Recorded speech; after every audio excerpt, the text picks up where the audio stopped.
babes! Please excuse the very unesthetically pleasing background, okay? I felt like being cozy today. I felt like snuggling in on the couch. I felt like wrapping up in a blanket, doing a little crocheting. And currently, while I live in this tiny apartment, this is the kind of background you get, okay? Maybe one day we can have nice things, but today is not that day. But speaking of tiny apartment, I was struggling trying to figure out what I wanted to film today. And I thought, why don't I just tell you a quick little story time on something that happened to me a few days ago? Just a silly little story time regarding my apartment management and, shall I say, the lack thereof management. And while I do that, I'll just be crocheting. I am currently going to be working on my next Disney square from that series that I've been doing on TikTok. But don't you worry, there's actually a video coming very soon on this channel where I'm going to show you all the Disney squares that I've done so far. It might not include this one yet, but I just wanted to kind of show you the gist of what I'm doing. If you watched my Everything I Crocheted in the Month of April video, you might have already seen a good chunk of them. But I want to show you all the ones that I've done so far. That way you can kind of see the vibe that we're going with that whole project. And for anybody that has been interested, because so many people on my TikTok have been commenting like, give us tutorials on how to make these squares and blah, blah, blah. So that is what I'm going to be doing. I'm going to start dropping tutorials or like linking where I found certain applique patterns and stuff like that. I kind of just want to make it like a crochet along type of situation, but here on this channel, because it's a lot, I don't know. I find it better to release stuff like that on YouTube because the attention span on TikTok is not it. So that video will probably be coming next after this one. But so for today, I'm just going to start crocheting the little base square for my next Disney movie. Can you guess what it is based on these colors? While I tell you about the gas leak in my apartment, I'll preface this by saying everybody is safe. It's all good now. Okay, so let me set the scene for you. At my current job, I am currently working part-time. So I'm used to like relatively shorter shifts, nothing too crazy. At the job I had previous to this, my normal schedule was like 40 hours a week, Monday to Friday, 8 to 5, you know what I mean?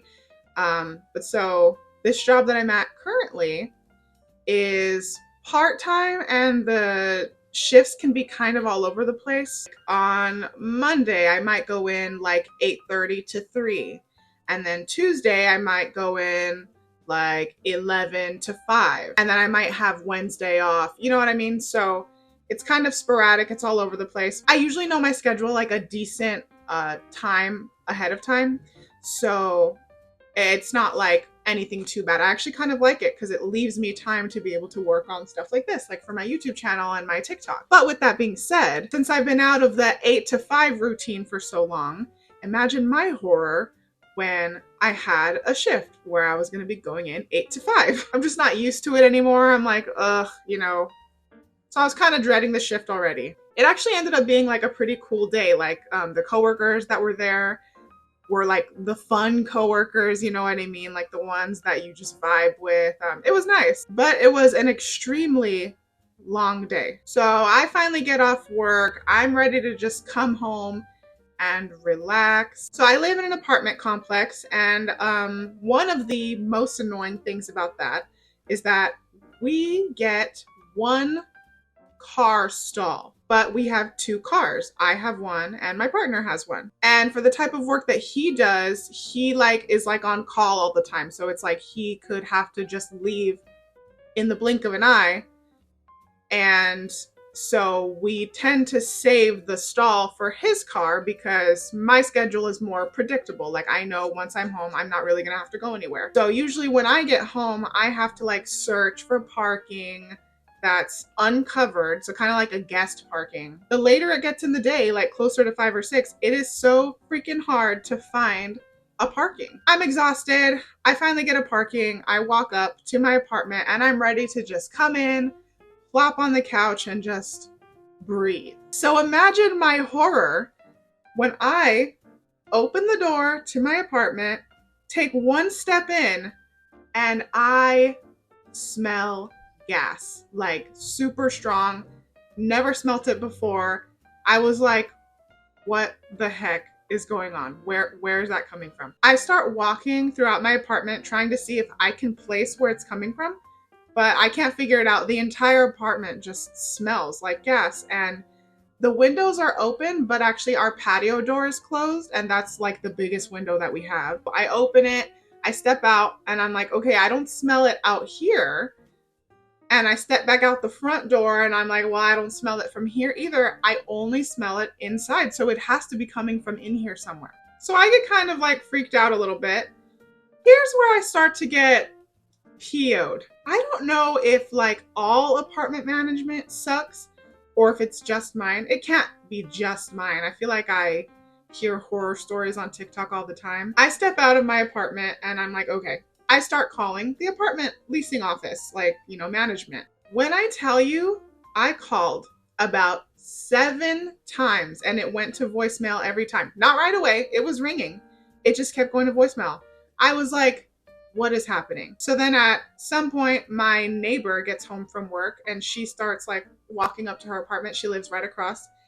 And she's like, oh, hey, like, how's it going? And I was like, not that great. My apartment smells like gas. And she's like, she's a nurse and I guess she does like house calls. So she says, oh, like I have a really good nose for that. Do you want me to go in and check if I can smell it? But I'm thinking, yeah, but what are you going to do? I know it's there. I'm not crazy.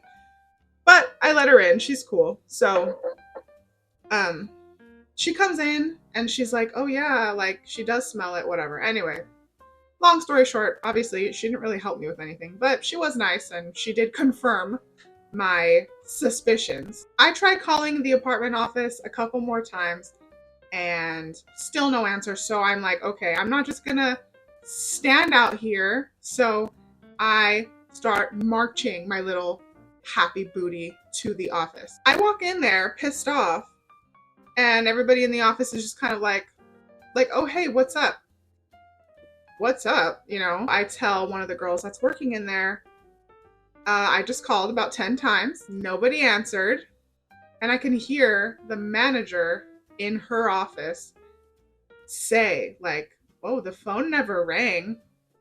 So now I'm like even more upset because I'm thinking, do not tell me the phone didn't ring, because I swear sometimes they send out like these automated messages if they want people to know that they're like hosting an event at the office or whatever. A day earlier in the week when I was at work, they were sending out like this automated message that they were hosting some kind of brunch. And I swear that automated thing called me about 8 times while I was working in my shift. Like I could feel my pocket vibrating because my phone's in there, ringing while I'm trying to do my work at work. And I'm like, oh my God. So I was like so close to blocking that number. So I'm like, I know it's your number, and then I verify. I told them like, is this not your number? So I don't know what's going on. I don't know if they turned off the ringers on their phones or something, but I'm like, okay, well, somebody needs to go over there to my apartment because I smell gas really bad. The girl calls the maintenance manager. I swear, these people. Once he answers, she tells him, hey, blah, blah, blah. When you get a chance, can you send somebody over to this apartment?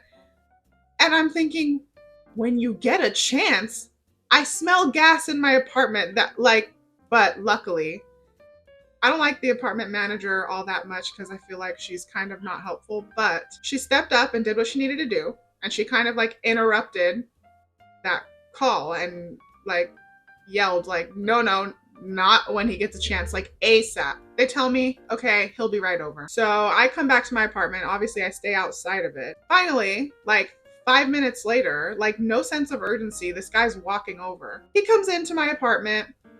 He smells what I'm smelling and he kind of like checks the only couple places that it could be coming from. Either our heater or our water heater. He's just kind of like, yeah, I don't know. That's crazy, basically. Like, that's not exactly what he said, but it was like, yeah, that's crazy. He's like, well, if you want, like, we can call PG&E and get somebody out here to see if they can, like, figure it out. And I'm like, yeah, what else are we gonna do? Somebody needs to figure this out. He walks out of my apartment, and then I guess he's going back to the office to let them know to call PG&E. But at that point, I was like, I feel no sense of urgency from these people. So I call PG&E myself. I like let them know what's going on, and they kind of like tell me what to do. They tell me to stay out of the apartment. They tell me they'll try their best to get somebody over here within the hour. Blah blah blah. She's asking me all these like regulatory questions I guess they need to ask whenever they're going to send like an emergency person out. Towards the end of our conversation, the apartment office starts calling me, and I'm like, oh, okay, so your phones are working. I ignore them because I'm finishing up with PG&E. So they called me about 2 or 3 times while I was finishing up. So finally I hang up with PG&E. Oh, by the way, this whole time my phone's on like 3%, and I'm like scared to be in the apartment. Like I'm like, but I'm gonna have to plug it in because if somebody needs to call me regarding this, what am I gonna do? So I finally call the apartment office back once I get off with PG&E. They start asking me questions, and I can hear the apartment manager in the background, like I guess talking to PG&E. I tell them like, yeah, I already called them, and then the girl talking to me is like, oh, she already called. And then I hear the apartment manager like, oh, I guess she already called, like to PG&E, I guess, who she's on the phone with. So I mean, I guess I'll give them credit for the fact that they were on it, but I mean, they weren't as quick as me. Okay, I need somebody to address this now, you know what I mean? PG&E makes it over within 15 to 20 minutes, I would say. The guy was super fast. He had kind of this, he was nice. He kind of had this like nonchalant attitude about himself. He got off the truck and he starts walking towards my apartment. He's like, yeah, so what's going on? Whatever. And then he opens the door to the apartment and he starts walking in, but I stay outside and I'm like, can I come in? And he's like, yeah, it's fine, like whatever. So he's clearly not that concerned. He can smell what I'm smelling, but at this point the patio door was open, so it was airing out a little bit, but I could definitely still smell it. He has this like handheld device. I'm no electrician, okay? I don't know what these things are, but basically I guess it's testing the air for a gas leak. The problem was my heater. I guess the valve on the heater was like bypassing wherever it needed to go through. But he did let me know that it was a very minor gas leak because his little device wasn't picking it up in the air until he got super close to the heater.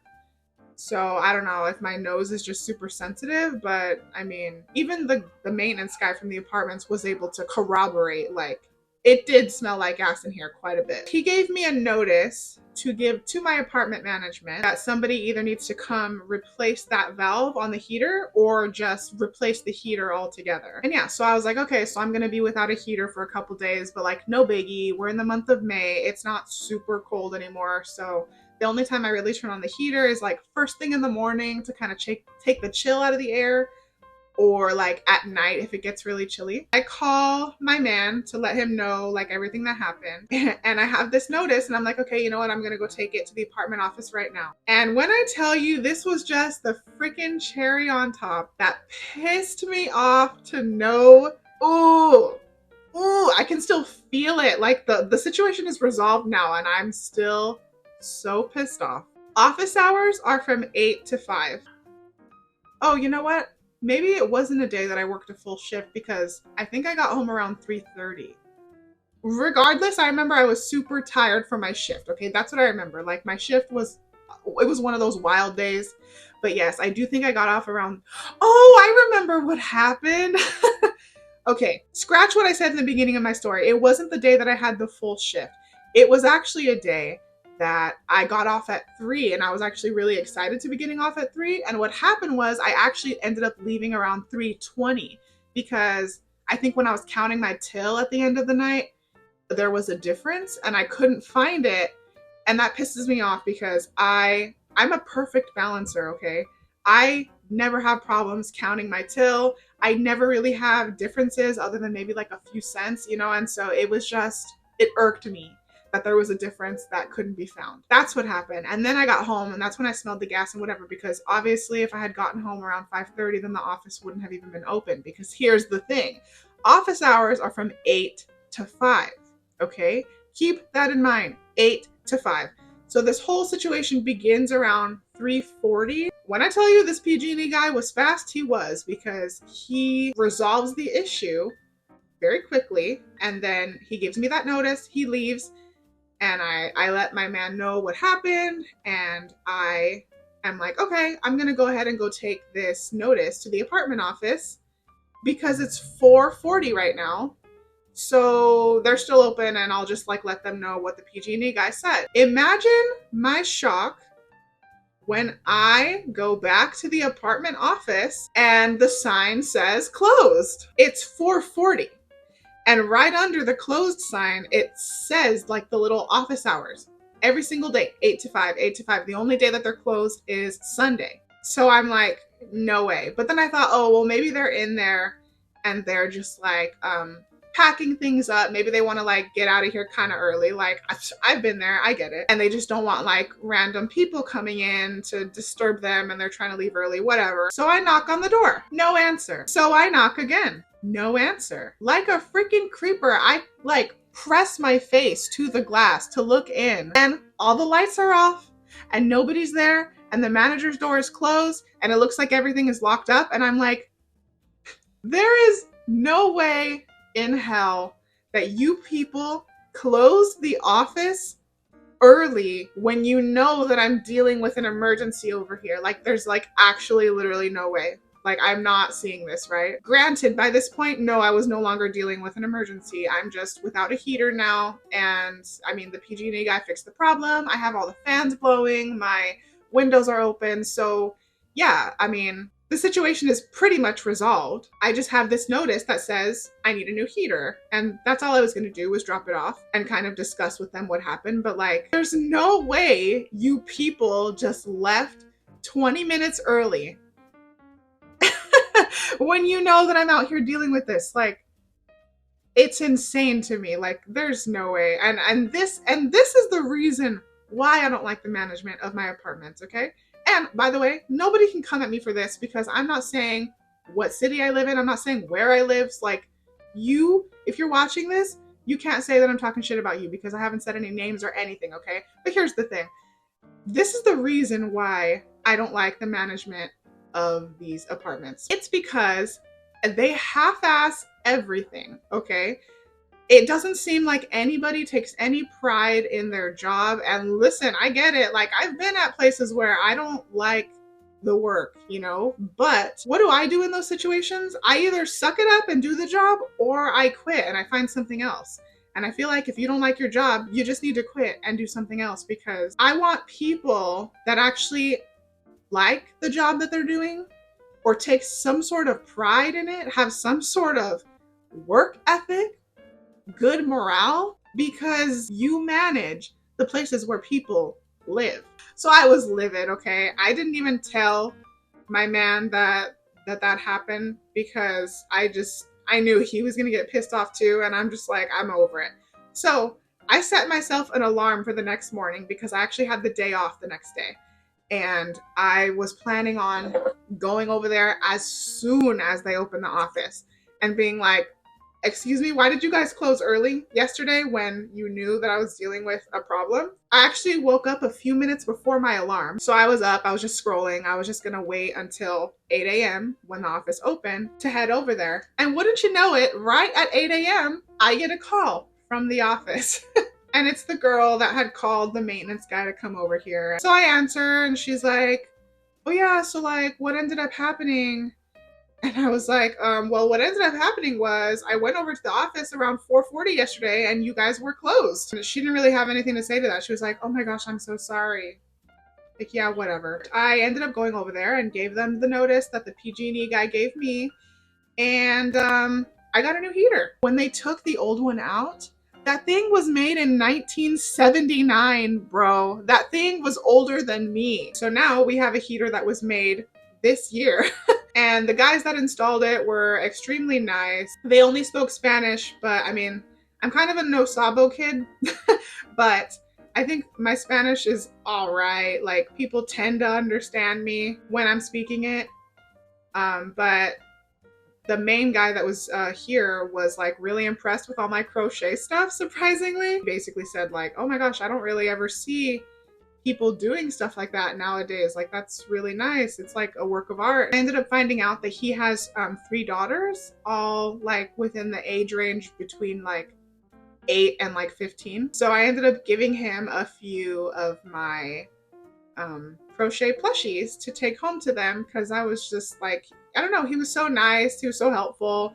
He got this done like as quickly as he could. Something good came out of it. I got to share my crochet plushies with some cute little girls, and I got a brand new heater. So at least this story has a happy end, because oh my god, they pissed me off so bad. I'm almost done with this square. I probably just won't finish it on video because I've already been filming for almost 33 minutes. Oh, it just turned 33 minutes. But oh my gosh, look at the color scheme. Do you love it? Does this show you what movie this is going to be for? In case you didn't guess it earlier. Anyways, thank you for joining me while I chilled and just talked to you like a friend, because this was kind of fun, kind of therapeutic for me to just like tell a story that I was like pissed off about, but ultimately had a happy ending. And I got to just crochet while I was doing it. 2 therapeutic things both at once. I love that. Thank you so much for being here. If you feel so compelled to check out any of my stuff on Etsy, I would super appreciate that. Or even if you just like go and like the shop, I love getting those notifications as well. If you're into like short form content, I do post very regularly on TikTok. And there is where you can see the series that I'm doing regarding the Disney Granny Squares. And I just wanted to say, like, at the time of filming this, I am at 47 subscribers, which I understand in the grand scheme of YouTube, it's like nothing. But to me, I'm like, oh my god, like, I can't believe I have 47 subscribers. Like, I'm cheesing over it. Every single time I see a new subscriber, I like want to cry, seriously. But like tears of joy, you know what I mean? Like, it's just crazy to me that people are like enjoying my content, enjoying like just hanging out with me.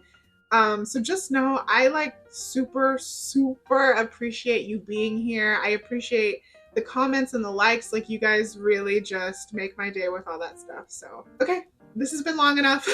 Thank you so much for listening and chilling with me. I will see you very soon.